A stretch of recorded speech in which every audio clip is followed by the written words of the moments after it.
अस्सलाम वालेकुम नाज़रीन। नाज़रीन, आज आप लोगों को एक बड़ी जो है ना अच्छी ख़बर जो है ना वो आपको सुनानी है।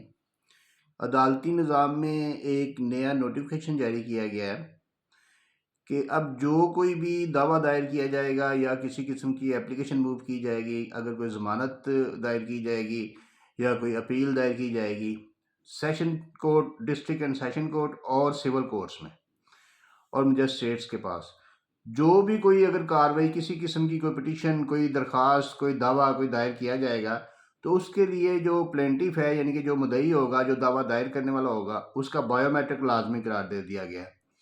अब बायोमेट्रिक के बगैर जो है ना वो दावा वगैरह कोई दायर नहीं किया जा सकेगा और ये नोटिफिकेशन जारी हुआ है, ये 20 तारीख से जो है ना ये अदालतों में लागू हो जाएगा। और अब किसी किस्म का कोई फेक दावा जो है ना किसी के नाम पे कोई नहीं कर सकेगा। कोई वकील किसी बंदे की इजाज़त के बगैर या उसके बायोमेट्रिक के बगैर जो है ना वो उसके कोई एप्लीकेशन नहीं दे सकेगा और कुछ भी नहीं कर सकेगा।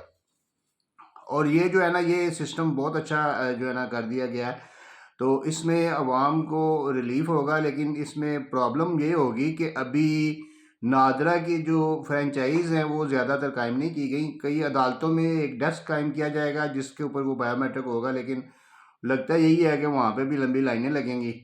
इसके अलावा इसमें एक जो तकलीफ़देह चीज़ है वो ये है कि इसकी फ़ीस भी मुकर्रर की गई है, जो भले थोड़ी है लेकिन ये है कि वो फ़ीस लाज़मी अदा करनी पड़ेगी जो बायोमेट्रिक करवाएगा। तो ये एक लिहाज से अच्छा कानून, अच्छा नोटिफ़िकेशन और अच्छी चीज़ जो है ना वो पंजाब हुकूमत और पंजाब अदलिया की तरफ से जो है ना वो की गई है। तो अब आइंदा 20 तारीख के बाद जो है ना इसका ख़ास ख़्याल रखा जाएगा।